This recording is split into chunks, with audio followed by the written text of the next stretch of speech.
Hello students, good morning. आप सभी का स्वागत करता हूं। मैं self Sanjay Pandey, chemistry teacher. जैसा कि आप जानते हैं, कोविड-19 का केस बढ़ता जा रहा है। मैं प्रतिदिन बोल रहा हूं। इसका कारण सिर्फ ये है कि ये केस इतना ज़्यादा हो गया है कि अपने को बच के रहना है बच्चों। तो मैं उम्मीद करता हूं आप घर में अच्छे होंगे, स्वस्थ होंगे, मास्क और सैनिटाइज़र का उपयोग अवश्य करते होंगे।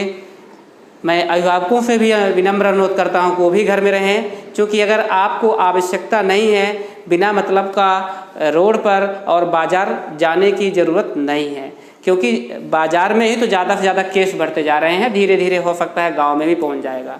तो उम्मीद यह लगाई जा रही है कि केस लगातार बढ़ते जाएंगे और हो सकता है 4 से 10 दिन में ऐसी संभावना ऐसी आ जाए कि और ज़्यादा केस बढ़ जाएगा, तो पूरी तरह से 10 या 15 दिन के लिए लॉकडाउन हो जाएगा। ठीक है बच्चों, अब चलते हैं अपने सिलेबस में।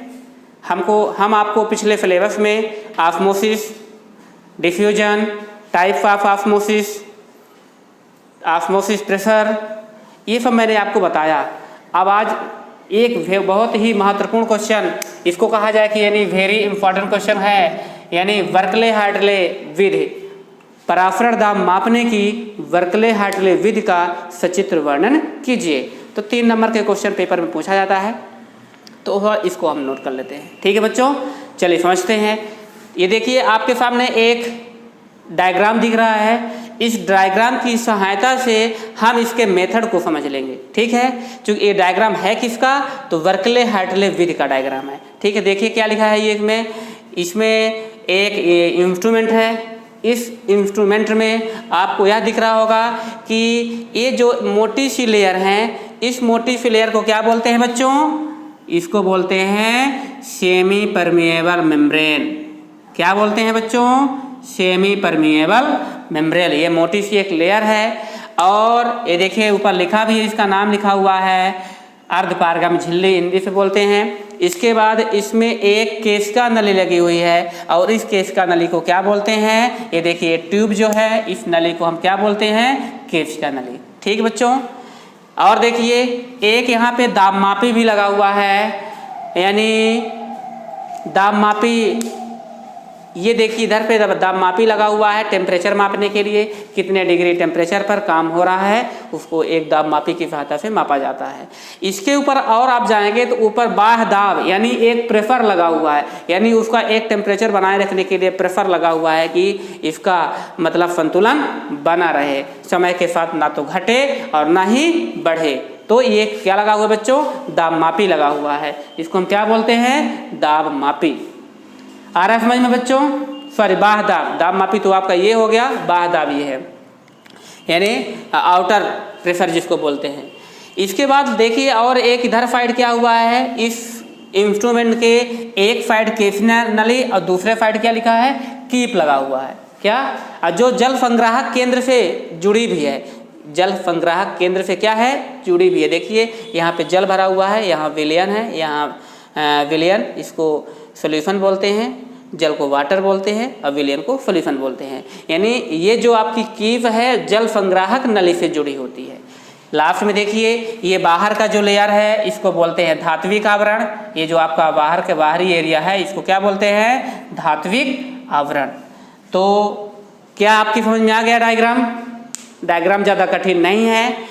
आपको 3 स्टेप बनाने हैं। 3 स्टेप में एक स्टेप विलयन का, फिर जल का, फिर विलयन का हो जाएगा और उसके दोनों साइड, एक साइड केशिका नली, दूसरे साइड कीप जोड़ दीजिए, उसके ऊपर ले जाइए तो दाब मापी लगा दीजिए, दाब मापी को थोड़ा और बढ़ा दीजिए ऊपर पॉइंट, तो हम बाह्य दाब लगा दिए। और ये जो मोटी परत है, मोटी लेयर है, तो इसको हम क्या बोलते हैं? Semi permeable membrane. तो समझ में आ गया बच्चों डायग्राम? ये है आपका बर्कले हार्टले विधि का डायग्राम है। अब चलिए इसी की सहायता से हम इसके विधि को समझते हैं। तो देखिए क्या लिखा हुआ है, इस उपकरण में एक फरंद पात्र, यानी इसमें क्या लिखना है? इस उपकरण में एक फरंद पात्र। थोड़ा सेंटेंस आपको ध्यान देना है, क्योंकि मैं सेंटेंस यहीं से निकाल के लिखा हूँ यहाँ पे, तो थोड़ा इसको देखते रहिएगा तो अपने आप समझ में आता जाएगा।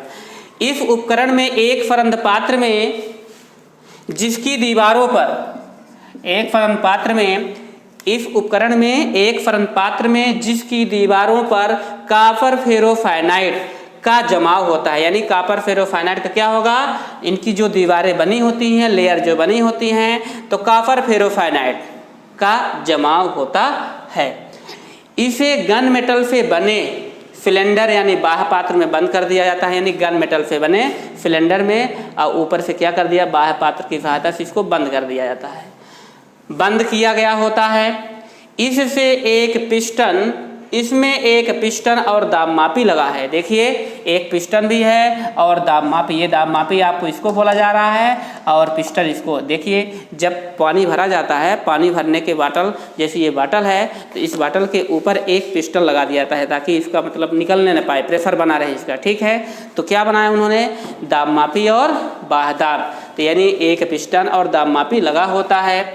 सरंध्र पात्र के एक ओर पार्सनली, फरंध पात्र के एक ओर मतलब एक साइड पार्सनली लगी है और एक साइड कीप, तो फरंध पात्र के एक ओर पार्सनली का तथा दूसरी ओर एक नली जल संग्राहक से जुड़ी होती है। यही है एक नली जल संग्राहक से जुड़ी होती, एक साइड पार्श्व नली। अब पार्श्व नली को क्या बोलते हैं, केशिका नली बोला जाता है। इसी को दूसरा नाम क्या होते हैं, पार्श्व नली।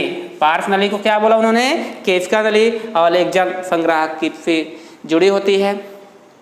फिर आगे चलते हैं, जिस विलयन का परासरण दाब ज्ञात करना होता है उसे धातु के पात्र में भर दिया जाता है। मतलब आपको जिसका ज्ञात करना है, जिसकी वैल्यू आपको ज्ञात करना है, उसको क्या करेंगे, एक आपका मेटल है, धातु का पात्र है, और उस धातु के पात्र में हम क्या कर देते हैं, भर देते हैं। तो जिस विलयन का परासरण दाब ज्ञात करना होता है उसे धातु के पात्र में भर दिया जाता है।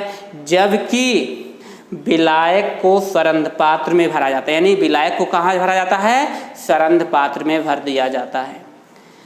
यह केशिका नली में जल के स्तर में होने वाली कमी या गिरावट से निर्देशित होता है, यानी केशिका नली में जल के स्तर में होने वाली जो कमी होती है उससे वह निर्देशित करता है। केशिका नली में जल के स्तर में, अब केशिका नली जो है, तो केशिका नली में जल के स्तर में, केशिका नली में जल के स्तर को पूर्ववत बनाए रखने के लिए, यानी जो पहले था केशिका नली में जल के स्तर को पूर्ववत बनाए रखने के लिए विलयन पर कुछ उपयुक्त बाह्य दाब, ये देखिए ऊपर से लगा है बाह्य दाब, केशिका नली में जल के स्तर को पूर्ववत बनाए रखने के लिए विलयन पर कुछ उपयुक्त बाह्य दाब आरोपित किया जाता है। जिससे, क्यों आरोपित किया जाता है, जिससे समय के साथ ना तो घटता है और ना ही बढ़ता है। यानी क्यों बाह्य दाब लगाया गया, जिससे समय के साथ जल का स्तर समय के साथ ना तो घटता है और ना ही बढ़ता है। इसके बाद क्या हुआ है, समय के साथ ना तो घटता है और ना बढ़ता है। इस तरह केशिका नली में जल के स्तर को स्थिर बनाए रखने के लिए, यानी इस तरह केशिका नली में जल के स्तर को स्थिर बनाए रखने के लिए लगाया गया बाह्य दाब ही परासरण दाब होता है। बच्चों क्या समझ में आ गया, ये जो मतलब स्थिर यानी जल का जो स्तर है उसको स्थिर बनाए रखने के लिए जो अलग से बाह्य दाब यानी अतिरिक्त बाह्य दाब लगाया जाता है और उस अतिरिक्त बाह्य दाब को ही परासरण दाब कहा जाता है।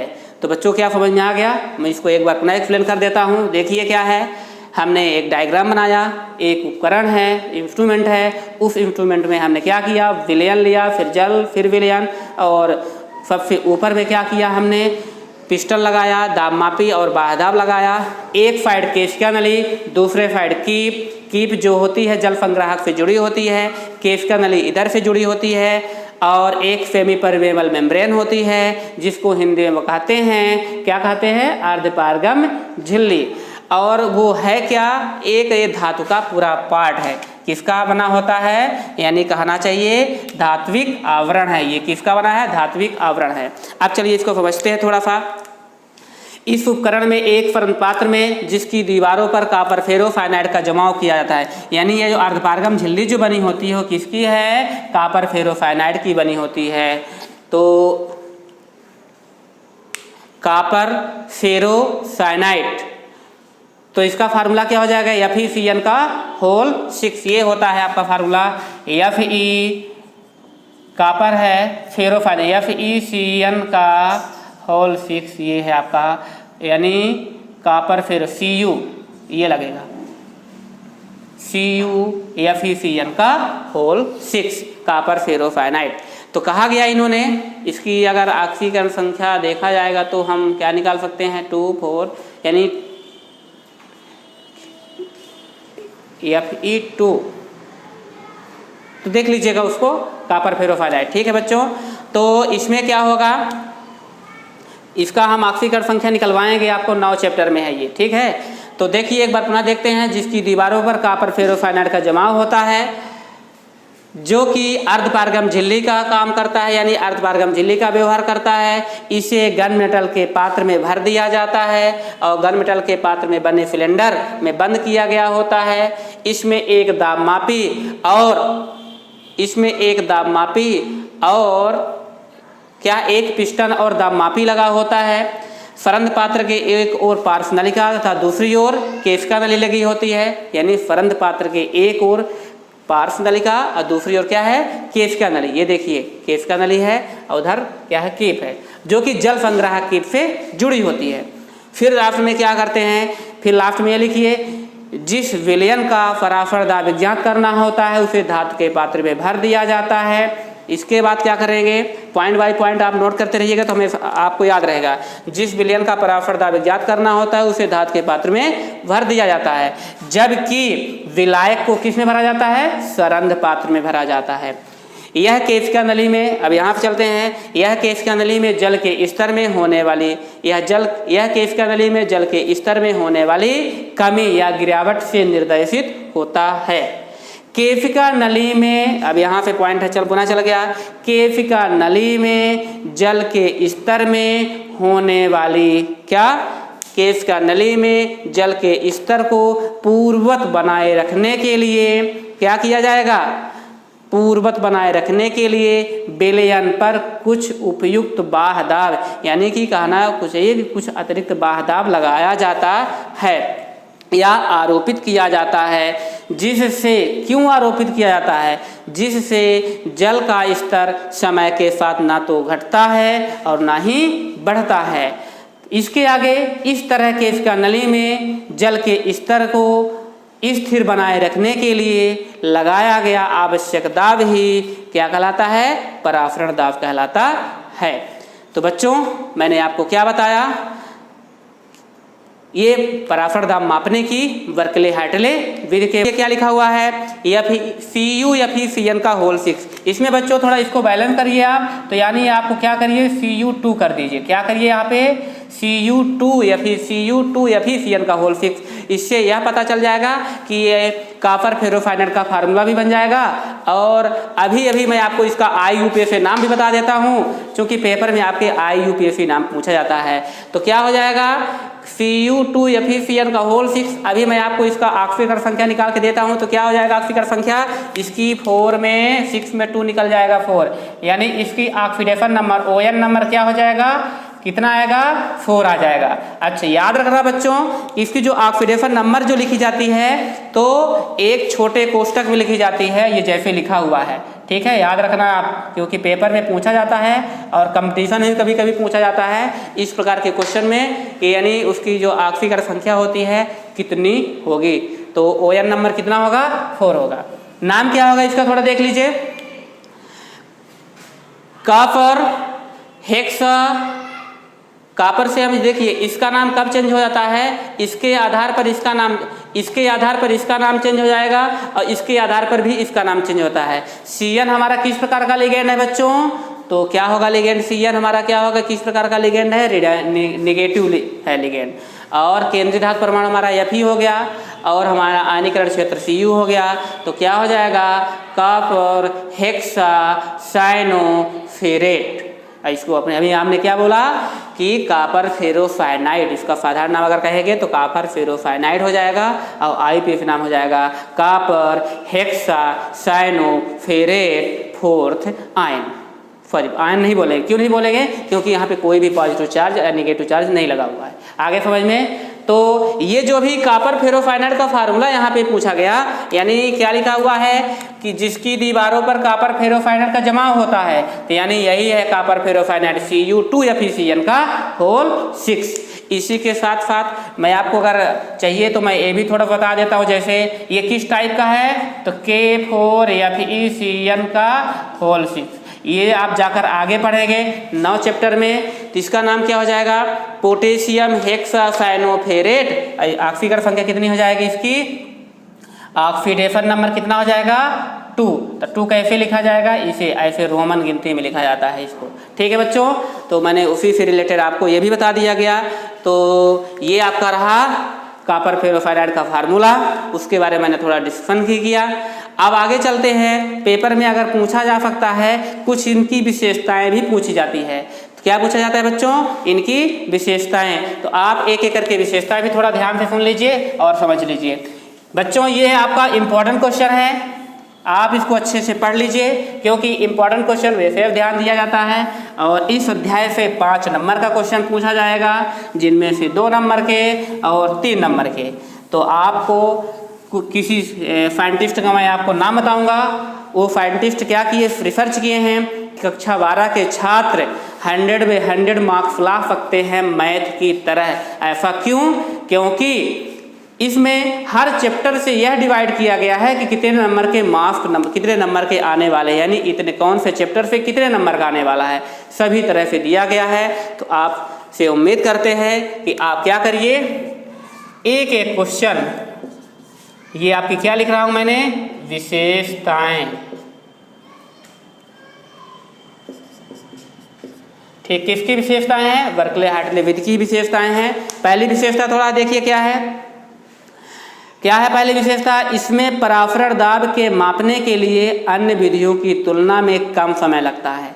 पराफरण दाब यानी बर्कले-हार्टले विधि की बात कर रहे हैं। इन्होंने कहा है कि पराफरण दाब मापने के लिए अगर इस विधि का उपयोग किया जाएगा तो पराफरण दाब मापने के लिए अन्य विधियों की तुलना में कम समय लगता है, क्योंकि साम्यावस्था तेजी से होती है। इनकी जो इक्विलिब्रियम प्रोसेस होती है वह क्या होती है, तेजी से होती है। समझ में आ गया बच्चों, साम्यावस्था तेजी से होती है। इसके बाद क्या हुआ, दूसरा पॉइंट होगा बच्चों, विलयन की सांद्रता में परिवर्तन नहीं होता, प्राप्त परिणाम ज़्यादा बेहतर और सही है। यानी कि विलयन की सांद्रता को में परिवर्तन नहीं होता, यानी विलयन की सांद्रता में यदि परिवर्तन नहीं होगा तो प्राप्त परिणाम क्या होगा, ज़्यादा बेहतर और सही होगा। तीसरा बच्चों पॉइंट कहा गया इसमें कि इस विधि में आरोपित बाह्य दाब पराफरण दाब को नियंत्रित करता है। अर्धपारगम्य झिल्ली यानी सेमी परमेबल मेम्ब्रेन पर कोई तनाव नहीं पड़ता, यानी कुछ भी अगर प्रक्रिया इसमें होती रहेगी तो सेमी परमेबल मेम्ब्रेन में यानी सेमी परमेबल मेम्ब्रेन में कोई तनाव, कोई कहना चाहिए कि रिसर्शन या नहीं होगा, तनाव एक भी होगा ही नहीं, इस स्ट्रेचिंग जिसको बोला जाता है। इसके बाद चौथा पॉइंट होता है हमारा, चौथा पॉइंट में क्या होता है बच्चों, अपने से बना सकते हैं, कैसा कि उच्च पराफरण दाब वाले गुल्लों के पराफरण दाब भी इस विधि द्वारा मापे जा सकते हैं। यानी हाई प्रेशर वाले ऑस्मोसिस जो होता है मेरा ऑस्मोसिस प्रेशर, यानी हाई ऑस्मोसिस जो प्रेशर होते हैं उनका भी अगर पराफरण दाब आपको मापना है तो यानी विलयनों का पराफरण दाब मापना है तो इस विधि की सहायता से मापा जा सकता है। तो मैं आपको ये चारों पॉइंट आपको दे दूंगा और देखिए स्क्रीन शॉट में देख भी रही होगी। और जो मैंने इसके बारे में जो मेथड बताई तो इस मेथड के बारे में भी आपको मैं फिर दे दूंगा, तो उसकी सहायता से आप अच्छे से पढ़ लेंगे। तो कैसा लगा मुझे वीडियो आज मेरा, क्योंकि बच्चों आपसे मैं पूछना चाहता हूँ, ये बर्कले-हार्टले विधि है, ये 4 बड़े क्वेश्चन हैं, उन 4 बड़े क्वेश्चन में मैंने आप उसको पूरा सॉल्व कर दिया, बता दिया। पहला क्वेश्चन मैं आपको पुनः बता देता हूँ, राउल्ट का नियम। दूसरा क्वेश्चन है आपका एलिवेशन इन बॉइलिंग पॉइंट, क्वथनांक में उन्नयन। तीसरा क्वेश्चन आपका है डिप्रेशन इन फ्रीजिंग पॉइंट, हिमांक में अवनमन। और चौथा है आपका बर्कले-हार्टले विधि यानी मेथड। तो ये चारों में से वेरी इंपॉर्टेंट क्वेश्चन फर्स्ट और लास्ट, यानी कहना चाहिए कि फर्स्ट नंबर राउल्ट का और ये आपका बर्कले हाइड्रोलॉजी ये ज्यादा महत्वपूर्ण है। इसके बाद अगर दूसरे नंबर की बात किया जाए तो हिमांशु मेनन, और तीसरे नंबर की बात किया जाए तो आपका हिमांशु मेनन। ये बच्चों बहुत ही महत्वपूर्ण क्वेश्चन है, इनको आप अच्छे से पढ़िए, समझिए। अगर नहीं समझ में आता है तो क्वेश्चन आप नीचे कमेंट कीजिए, पुनः इसको अच्छे से बताया जाएगा। और आज के लिए इतना ही। आपको वीडियो देखने के लिए बहुत बहुत धन्यवाद। अपने यह वीडियो अगर आपको अच्छा भी लगे तो अपने मित्रों तक पहुंचाइए। ऐसा कोई जरूरी नहीं है कि आपका मित्र यदि आपकी क्लास में, यदि आपकी स्कूल पढ़ रहा हो तो फिर हो सकता है दूसरे स्कूल के भी आपके मित्र हो सकते हैं, तो उन तक भी यह वीडियो पहुंचाने की आप कोशिश करिए, क्योंकि आपसे मैं बहुत उम्मीद रखता हूं कि आप अच्छे हैं, पढ़ते होंगे और अपने दोस्तों को भी अच्छे से शेयर करते होंगे। तो मेरी जो पॉजिटिव सोच है, थिंकिंग है, तो आप उसको अच्छे से बरकरार रखिएगा, नेगेटिव मत लाइएगा। तो ठीक है बच्चों, इसके बारे में अगर आपको कमेंट करना होगा तो आप कमेंट करिएगा। ओके।